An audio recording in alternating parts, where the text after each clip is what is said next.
Consistency نہیں ہے. ہم جیتی ہوئی جنگ جو ہے وہ دوبارہ لڑنی پڑی ہے ہمیں, صرف اس وجہ سے کہ ہم کنسسٹنٹ رہی نہیں ہے. اس میں آپ کا قصور نہیں ہے, اس میں قصور ہمارا ہے, میری کلاس کا قصور ہے. ہم کنفیوزڈ ہیں, ہمیں اس کنفیوژن سے نکلنا پڑے گا. ہمیں پاکستان کو ان چیلنجز سے نکالنے کے لیے اپنے مائنڈ کو کلیئر رکھنا پڑے گا کہ وائلنس کا رائٹ صرف سٹیٹ ایکسرسائز کرتی ہے. کسی بھی بنیاد پر, کسی بھی وجہ سے, کسی بھی نام پر کسی نے بھی وائلنس کا راستہ چنا ہے, اس ہاتھ کو کاٹنا پڑے گا. اس ہاتھ کو ہمارے گریبانوں تک نہیں آنے دینا. اور وہ ذمہ داری اللہ تعالیٰ نے یونیفارم لوگوں کو دی ہے, اور یہ بڑے چوزن لوگ ہیں آپ لوگ. یہ اللہ تعالیٰ کی طرف سے آپ کو چوز کیا گیا ہے کہ آپ آج پاکستان جو اسلام کے نام پر بنا ہے, جو رسول اللہ صلی اللہ علیہ وسلم کی ریاست ہے, اس کے لیے جو قربانی آپ یونیفارم میں لوگ دے رہے ہیں, یہ آپ اللہ تعالیٰ کی طرف سے چوزن لوگ ہیں, اور اس پر آپ کو فخر ہونا چاہیے. میں ایک بار پھر آپ کو یہ یقین دلاتا ہوں کہ ہم اپنی فورسز کے ساتھ, کیونکہ یہ جنگ آپ نے اکیلے نہیں لڑنی ہے. پاکستان کے کانٹیکسٹ میں ہو کیا رہا ہے؟ ہو یہ رہا ہے کہ اس جنگ کو صرف ہم نے فورسز کی جنگ سمجھ لی ہے. یہ جنگ فورسز کی جنگ نہیں ہے, یہ جنگ پارلیمنٹ نے لڑنی ہے, یہ جنگ ہماری جوڈیشری نے لڑنی ہے, یہ جنگ ہمارے انٹلیکچوئلز نے لڑنی ہے, یہ جنگ ہمارے میڈیا نے لڑنی ہے, یہ جنگ تمام ریاست کے جتنے پلرز ہیں, ریاست کے جتنے شہری ہیں, یہ جنگ ریاست پہ مسلط کی گئی ہے. جنگ فوج کے اگینسٹ نہیں ہے, یہ جنگ پولیس کے اگینسٹ نہیں ہے, یہ جنگ میری ریاست کے خلاف ہے. جب ریاست کے خلاف ہے تو پھر سب نے مل کے لڑنی ہے. اور ہم نے اس کنفیوژن سے باہر نکلنا ہوگا.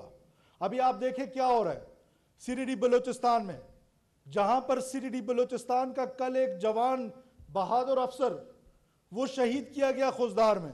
اس سے کچھ عرصہ پہلے اس کا ایک اور ایس ایچ او ساتھی شہید کیا گیا, دہشت گردوں نے شہید کیا. جہاں ان کو دہشت گردی کا چیلنج ہے, جہاں ان کو دہشت گرد مار رہے ہیں, وہاں پر ہماری معزز عدلیہ حکم دیتی ہے کہ ان پر ایف آئی آرز کیے جائیں. یہ لمحہ فکریہ ہے. ہمیں سوچنا پڑے گا کہ یہ جنگ ہم کس طرح لڑ رہے ہیں. اگر ہم نے یہ جنگ بحیثیت ریاست لڑنی ہے تو ہمیں سب فلرز کو یہ جنگ لڑنی پڑے گی. یہ نہیں ہو سکتا کہ پھر کل سی ٹی ڈی کے آفیسرز پہ آپ ایف آئی آرز کاٹتے پھریں. اور دوسری طرف منظم سازش کے تحت آپ میں سے بہت سارے لوگوں کو پتا ہوگا کہ وہ لوگ جو ہماری اسمبلیز میں بیٹھ کے ان دہشت گردوں کے لیے لیجٹیمیٹ وائسز بنے ہوئے ہیں, ہماری میڈیا میں لیجٹیمیٹ وائسز بنے ہوئے ہیں, ان تمام وائسز کا کچلنا بہت ضروری ہے. ریاست نے اگر اپنی جنگ جیتنی ہے تو اس کنفیوژن سے باہر آنا ہوگا. ہمیں اپنی سیکورٹی فورسز کو آن کرنا پڑے گا, اور ہم آن کرتے ہیں اور انشاءاللہ کرتے رہیں گے. کبھی ایسا محسوس نہ کیجیے گا کہ آپ اس چوک پہ تنہا کھڑے ہوں گے. ہم انشاءاللہ آپ کے ساتھ تھے, آپ کے ساتھ ہوں گے اور آپ کے ساتھ رہیں گے. اور یہ جنگ پاکستان نے جیتنی ہے, یہ جنگ پاکستان جیتے گا. دنیا کی کوئی طاقت پاکستان کو انڈو نہیں کر سکتی ہے انشاءاللہ تعالی. میں ایک بار پھر عائش صاحب کا بہت شکر گزار ہوں. پھر یہ عائش صاحب کی جو کاوشیں ہم نے دیکھی وہاں پر, اور آپ کی پوری ٹیم کی, سب آپ قابل تحسین ہیں. آپ کو میں مبارکباد دیتا ہوں کہ آپ نے سب سے زیادہ ٹروپس کی ویلفیئر پہ جو ہے وہ فوکس رکھا ہے. میرے سے تو جب آپ کی ملاقات ہوئی ہے آپ نے ہمیشہ اپنے آفیسرز اور ٹروپس کی بات کی ہے. اپنی ذات کے حوالے سے آج تک انہوں نے کوئی بات میرے سے نہیں کی.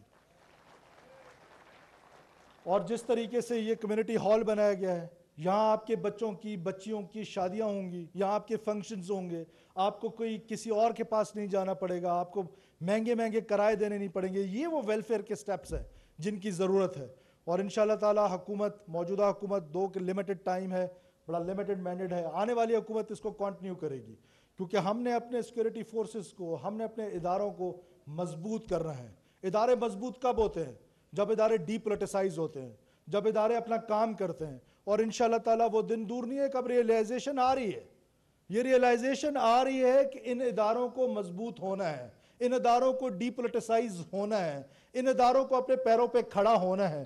اور اداروں کی بھی ذمہ داری ہے, اور وہ ذمہ داری کیا ہے کہ ایمانداری سے اپنے فرائض منصبی ادا کریں. ایمانداری, کریکٹر. دنیا میں سب سے امپورٹنٹ چیز کردار ہے. کردار ہی تھی کہ جس سے صرف چند لوگوں نے within 30 years پوری دنیا پہ قبضہ کر لیا, آدھی دنیا پہ قبضہ کر لیا. کردار کیا تھا کہ پہاڑ کے پیچھے اگر کوئی کہے لشکر آ رہا ہے تو سب لوگ مان لیں گے, صادق اور امین. یہ وہ کردار ہے جس فٹ سٹیپس کی ہم نے پیروی کرنی ہے.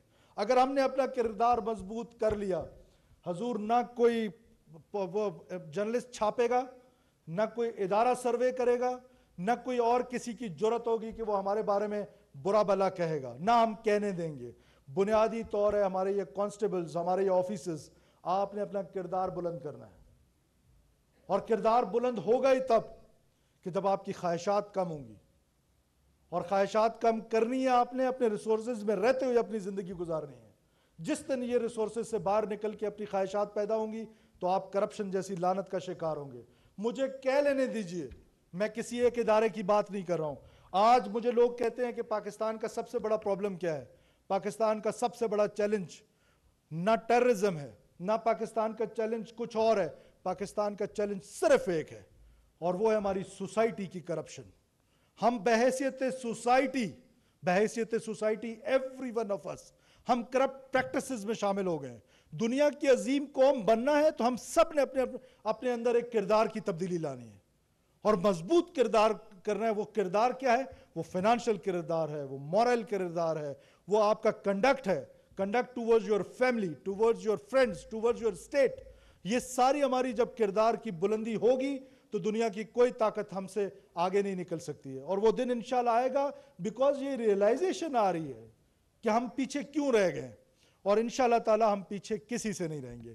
آپ سے صرف اتنی سی گزارش ہے, میں ہر تقریب کا آخر اسی پہ کرتا ہوں, خدا را اس پر غور کیجئے گا اور اس پر عمل کیجئے گا. اے طائر لاہوتی, اس رزق سے موت اچھی جس رزق سے آتی ہے پرواز میں کوتاہی.